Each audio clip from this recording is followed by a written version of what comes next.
شخصیت پرستی ہے. اسلام میں شخصیت پرستی ہے یا نہیں؟ یہی ہے نا. اسلام میں شخصیت پرستی نہیں ہے. شخصیت پرستی اور شخصیت پسندی دو الگ الگ چیزیں. شخصیت پرستی کہتے ہیں کسی شخص کو پوجنا. پرستن فارسی کا لفظ ہے, اس کو کہتے ہیں شخصیت پرستی, یعنی کسی شخصیت کو پوجنا, اس کو نعوذ باللہ خدا بنا دینا. یہ تو اسلام میں جائز نہیں ہے کہ کسی شخص کو, کوئی عالم ہو, کوئی بزرگ ہو, کوئی امیر ہو, کسی کو اتنا چاہنا, اتنا پسند کرنا کہ اس کو خدا کا درجہ دے دیا. یعنی کیا مطلب؟ اس کو حلال اور حرام کا اختیار دے دیے. وہ جو بول رہا ہے, چاہے وہ قرآن کے خلاف بول دو, حدیث کے خلاف بول دو, پھر بھی ہم اس کی بات مانیں گے. تو یہ اس کو کہتے ہیں شخصیت پرستی, کہ ہم نے اس کو نعوذ باللہ اس کی ہم پوجا کر رہے ہیں, اس کو خدا بنا لیا. یہ تو اسلام میں جائز نہیں ہے شخصیت پرستی. ٹھیک ہے. کسی شخص کو اتنا چاہنا, اتنا بڑا مقام دے دینا کہ وہ جو کہے, چاہے قرآن کے خلاف بات کرے, حدیث کے خلاف بات کرے, آنکھیں بند کر کے اس کی بات مان لے, تو یہ جائز نہیں ہے. یہ شخصیت پرستی ہے. کسی شخص کو جو ہے خدا بنا لینا ہے, یہ جائز نہیں ہے. ہاں, شخصیت پسندی, کسی عالم کا اتباع کرنا, یہ تو جو ہے کسی عالم کی صحبت میں رہنا, یہ اللہ تعالیٰ نے قرآن میں حکم دیا, یا ایھا الذین آمنوا اتقوا اللہ وکونوا مع الصادقین. اے ایمان والو, اللہ سے ڈرو اور سچے لوگوں کی صحبت اختیار کرو. تو نیک لوگوں کی صحبت, بزرگوں کی صحبت میں بیٹھنا, نیک علماء کی مجلس میں بیٹھنا, یا کسی نیک عالم کے پیچھے چلنا, یہ بھی قرآن میں 21ویں پارے میں ہے, واتبع سبیل من اناب الیہ.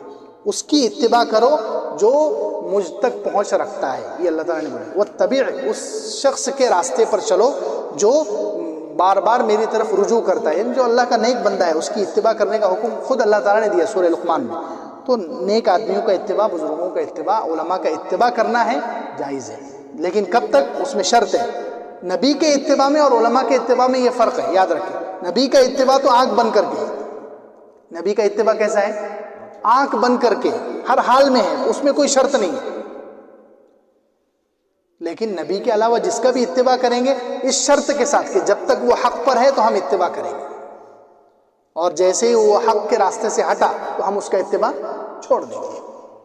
یہ اگر نبی کی طرح جو ہے نعوذ باللہ ہم عام عالم کو بھی, کسی بھی عالم کو, کسی اپنے امام کو یوں سمجھنے لگے کہ آنکھ بند کر کے ہم اپنے عالم کے پیچھے چلیں گے, وہ چاہے کچھ بھی کہیں, حق سے ہٹ جائے, وہ قرآن کے خلاف کہے, حدیث کے خلاف کہیں, تو پھر یہ بات صحیح ہے.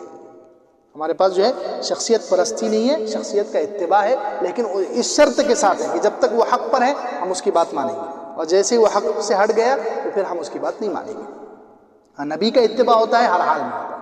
نبی کا اتباع ہر حال میں ہوتا ہے, کیونکہ نبی کے بارے میں گارنٹی ہے کہ وہ کبھی بھی گمراہ نہیں ہو سکتے. وہ اللہ تعالیٰ کی طرف سے چنے ہوئے لوگ ہیں, وہ نبی جو ہے کبھی گمراہ نہیں ہو سکتے. اس لیے نبی کا ہر حال میں اتباع کر سکتے, اس میں کوئی شرط نہیں ہے, کوئی قید نہیں ہے. لیکن عام کسی عالم کا اتباع اس وقت تک ہے جب تک کہ وہ حق پر ہے, جب تک کہ وہ قرآن اور سنت کے مطابق بات کر رہا ہے, جب تک اس کا اتباع ہے.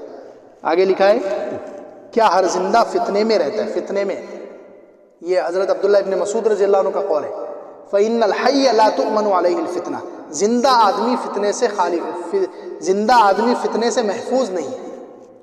کوئی بھی زندہ ہو, کتنا بھی بڑا عالم ہو, کتنا بھی بڑا بزرگ, جب تک کہ موت اس کی ایمان پر نہیں ہو جاتی, جب تک گارنٹی نہیں دے سکتے, وہ فتنے میں ہے. کیا میں ہے؟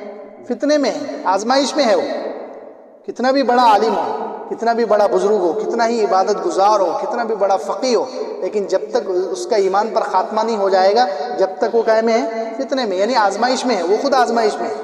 تو اس لیے جو ہے زندہ آدمی, یہ عبداللہ ابن مسعود رضی اللہ عنہ نے اس لیے کہا کہ تم اتباع کرنا ہے تو تم صحابہ کا اتباع کرو. یہ حضرت عبداللہ ابن مسعود رضی اللہ عنہ کا پورا قول ہے.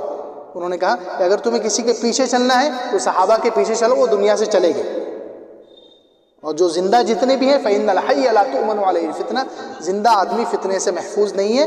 تو اس لیے جو ہے اس کے اتباع کرو گے, کبھی وہ بھٹک گیا تو پھر تمہارے لیے بھی خطرہ پیدا ہو جائے گا. اس لیے جو لوگ دنیا سے جا چکے ہیں, اصل ان کا اتباع کرنا چاہیے.